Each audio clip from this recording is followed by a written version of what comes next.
কই যাবেন আপনি? উপরে যাবো। না না উপরে যাইবার দিন যাইতো না। কেন? আমার এটা আমার মেয়ের বাসা। আর রাখেন আপনার মেয়ের বাসা যান যাইতো না। আরে কি যান যান। অনেকদিন পর আমার মেয়ে যাকে খুঁজে পেয়েছি সে অনেক দূর থেকে আসছে কষ্ট করে। আরে আমি কি মেয়েটি? আমি কারোর ফুটে দেওয়ার আমার অনুমতি নেই। দাঁড়ান। আপনি বিশ্বাস না করলে আপনি আমার মেয়েকে ডাকবেন, ঠিক আছে? এটা আমার মেয়ের বাসা। আচ্ছা দাঁড়ান, আমি বাইরে ডাক দেই, ভাই যদি আপনি ঢুকাই উপরে নিতে পারমিশন নেই তাহলে আমি পারেন আমি আপনার পারমিশন দিতে পারবো না। ইমন ভাই, ইমন ভাই, ভাইটা আসেন তো। কি হয়েছে রে? ডাকছিস আসেন, কে? আসেন। কি হয়েছে? ডাকছিস কেন? ভাই দেখেন তো এটা চিনেন নি? না, আমি তো চিনি না। কে উনি? আমরা তো আমার চিনি না। মেয়েকে ডাকবেন, উনি চিনবে নাকি? আচ্ছা ভাই, হ্যাঁ উনি বলতেছে আপনার শাশুড়ি, তাহলে আপনি একটু বাবিরে ডাক্তার নিয়ে আসেন, তাই তো প্রমাণ হয়ে যাবে। না, আমি তো জানি আমার শাশুড়ি লন্ডনে থাকে। তা উনি কোত্থেকে আসছে? আমি তো গ্রাম থেকে আসছি। উনি গ্রাম থেকে আসছে। আচ্ছা আপনি বাবিরে ডাক দেন, তাই সব জানা যাবে। আচ্ছা ঠিক আছে, ওনাকে বাবিরে নিয়ে আসুন। আমি আসি, হ্যাঁ? আচ্ছা দেখে নিয়ে আসি। কই শুনছো? একটু বাইরে আসো তো। ওই থেকে যাইছে তুমি যাবেন? চল আসো। কি হয়েছে? কি হয়েছে? মানে নিচে ডাকো কিসের জন্য? আচ্ছা দেখো তো ইনাকে তুমি চেনো কিনা। উনি বলছে তোমার মা হয়। না, আমি তো এনাকে চিনি না। আমার মা তো লন্ডনে থাকে, সেটা তো তোমাকে আগে বলছিলাম, চিনি না ওনাকে। কি বলতেছিস তুই এসব আমাকে? আমার নিজের মা তো অস্বীকার করতেছিস, তুই আমাকে চিনিস না? না, আমি তো আপনাকে চিনি না। আমার শুনবো না, ঠিক আছে? তুই এটা ভুল বলতেছিস, তুই জন্মগত মাকে চিনিস না, আমাকে দিন লাগেনি।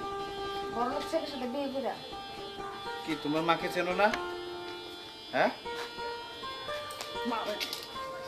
স্যার দেখছেন, মারেও স্বীকার করে, কিরকম কুলঙ্গার মেয়া। এই মহিলাকে মিথ্যা কথা বললে খুঁজতে খুঁজতে আইসে, কই থেকে আসে চিন্তা করেন। এখন মিথ্যা কথা বলতেছে। আরে তুমি আমার সাপে চিনো, এর মা ছোট থেকে মারা গেছে। সে যদি আপনার মারে ভাই তো মাথায় তুলে রাখতো, মিথ্যা কেন বলেন? আমার স্যার অনেক ভালো মানুষ, আপনি জানেন না? ছোট থেকে বড় হয়েছে একসাথে স্যারের সাথে। দেখো, আমার ভুল হয়ে গেছে, আমার মাফ করে দাও। উনি আমার মা।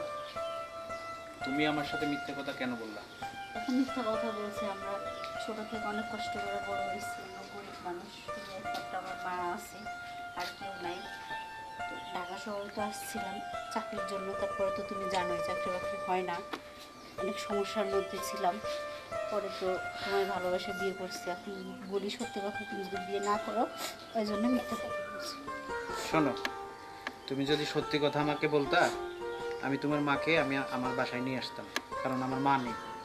মা না থাকার যে কত যন্ত্রণা, কত দুঃখ, এটা তুমি বুঝবে না। বুঝতে পারছো? তা আমার ভুল হয়ে গেছে, মাফ করে দাও। বুঝতে পারছি। আচ্ছা তাহলে ভাইয়া হইলই তো, আসুন। তাহলে ভিতরে নিয়ে যান। চলো। চলো এই ওদিকে একটু ঝাড়ু দেওয়া, যে ময়লা তুই বুঝলাম না। আচ্ছা ভাই যান। ময়লা টয়লা একটু পরিষ্কার করিস। আচ্ছা ঠিক আছে ভাই। খেয়াল রাখিস, হ্যাঁ? আচ্ছা ভাই যান। আর কাজ করে উপরে কথা আচ্ছা ভাই। বলতে।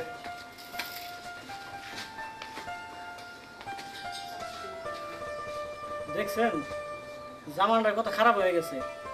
নিজে গো স্বার্থর লিগে মা বাপ চিনে না। মানুষ যা হয়েছে এখন, আপন মারাইও স্বীকার করে ফেলাইছে। যাক ভালো হয়েছে, এটা বাসায় গেছে, সুখে থাক। যাক আমি কাজটা সেরে আসি।